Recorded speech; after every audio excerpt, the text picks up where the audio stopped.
안녕하십니까. 2024년 9월 11일 최병무의 팩트 시작하겠습니다.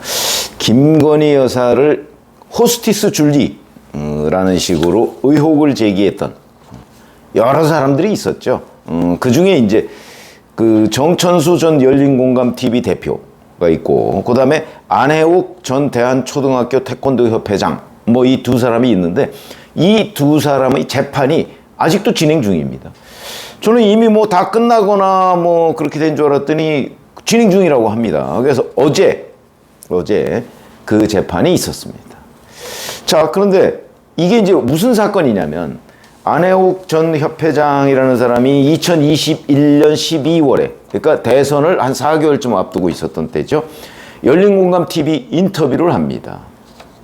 이때 이제 1997년 5월에 A라는 나이트클럽을 방문했다가 조남욱 당시 삼부통원 회장의 초대를 받아서 6층 연회장에서 접대를 받았는데, 당시에 줄리라는 예명을 쓰던 김건희 여사를 만났다. 뭐 이런 취지의 주장을 했었죠. 근데 이것이 이제 그 이후에 뭐 호스티스 줄리, 뭐 나이트클럽에서 뭐를 했다, 뭐 이런 것까지 이제 발전이 돼서, 심지어는 당시 기억하시겠지만 종로 2가인가요? 그 벽화에 뭐 줄리를 그렸다가 다른 거로 그렸다, 뭐 이런 여러 가지의 공방까지 대선을 앞두고 아주 뜨겁게 전개된 적이 있고요.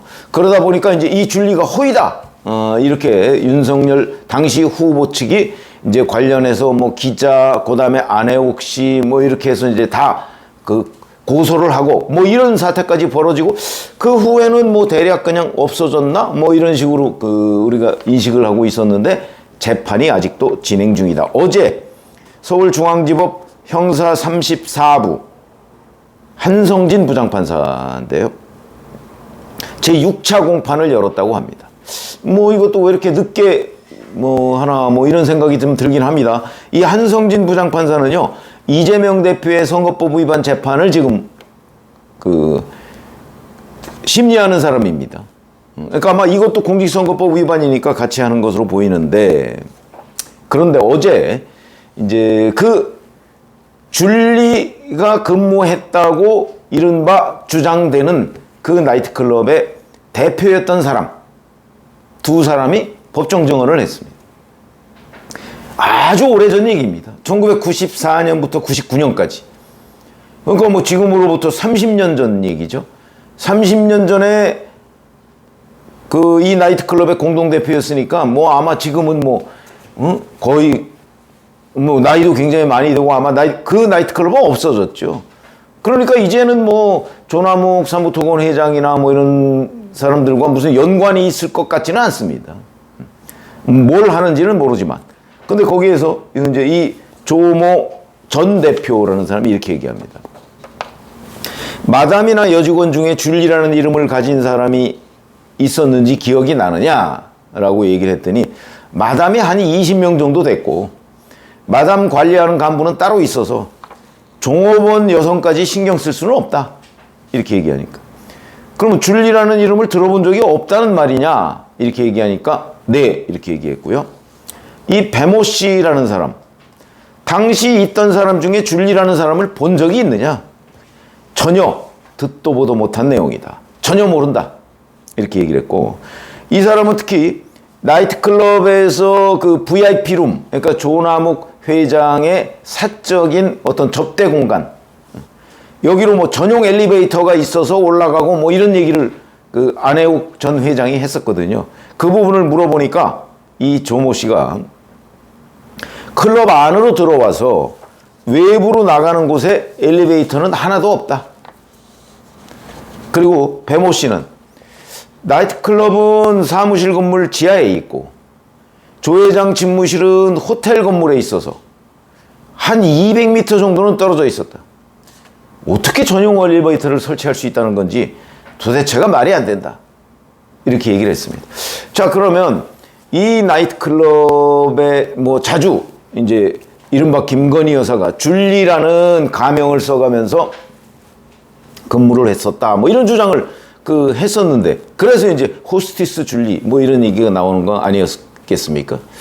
그런데 이제 그 당시에 나이트클럽을 했던 그 공동대표, 뭐 오래전 얘기지만 이 사람들은 듣도 보도 못했다 줄리라는 이름을 이렇게 얘기를 합니다. 물론 이 사람들이 법정에 나와서 뭐 위증을 했을 수도 있습니다.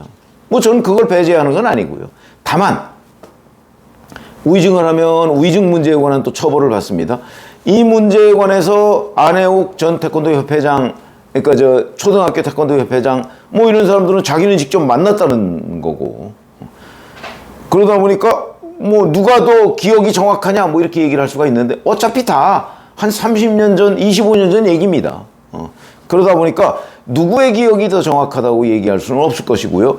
오히려 그 1997년 뭐 8년 이즈음에는 김건희 여사가 무슨 숙명여대 교육대학원인가 거기 다닐 때거든요. 교육대학원에 다녀가면서 나이트클럽에 호스티스로 나간다? 뭐 좀 이해가 되지 않는 측면이 있습니다. 그건 뭐 과거에다 나온 얘기지만 그런 측면에서 보면 당시 공동대표의 이 진술이 상당한 정도로 신뢰가 된다. 뭐 여기 정도까지는 우리가 이제 얘기할 수 있는데 제가 이 진술을 더 신뢰하는 이유 중에 하나. 월간조선이 과거에 보면 이 정대택 씨라는 사람이 있습니다. 김건희 여사 모친 최은순 씨하고 사업을 같이 했다가 그 사업이 뭔가 이 의견이 안 맞아서 그 2008년인가 뭐 그때부터 계속 지금까지 뭐 소송하고 뭐 여러 가지 글을 하는 사람, 아주 적대적인 사람이 있습니다.